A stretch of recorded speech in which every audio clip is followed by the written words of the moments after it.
சகலத்தையும் தாங்கும், சகலத்தையும் விசுவாசிக்கும், சகலத்தையும் நம்பும், சகலத்தையும் சகிக்கும். 1 கொரிந்தியர் 13:7. இதில் பார்த்திங்க அப்படின்னா சகலத்தையும் எதை டினோட் பண்ணுதான் அதை எடுத்து படித்து பார்த்திங்கன்னா வரும் அன்பு. அன்புங்கிறது எல்லா விஷயத்தையுமே தாங்கிறதுக்கான சக்தியை கொடுக்கும், எல்லாத்தையுமே விசுவாசிக்கிற சக்தியை கொடுக்கும், எல்லாத்தையும் நம்புகிற சக்தியை கொடுக்கும், எல்லாத்தையும் சகித்து கொள்ளுற சக்தியும் கொடுக்கும். இதில் பார்த்திங்க அப்படின்னா ஜீசஸ் சிலுவையில் அரைஞ்சது நம்ம மேலே இருக்க லவ், நம்ம மேலே இருக்க அன்புனால் எல்லாத்தையும் பண்ணாருங்க. அவர் நினச்சிருந்தா பை ஃபோர்ஸ் என்னமோ பண்ணியிருக்கலாம். அவர் கடைசியில் பிடிக்க வரும்போது கூட சொல்கிறாங்க, இப்போது நான் வேண்டிக் கொண்டாலும் அவர் 12 லேகியோன்களுக்கு அதிகமான தூதர்களை அனுப்பி நம்மளை காப்பாற்றுவார் அப்படின்னு சொல்கிறாருங்க.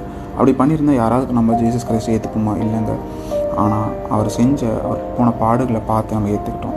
நம்மளும் கூட எல்லார் மேலேயும் லவ் அண்ட் அஃபெக்ஷனோடு இருப்போம், எல்லாத்தையும் தாங்குவோம், சகிப்போம், விசுவாசமாக நம்புவோம். God will do great things for us.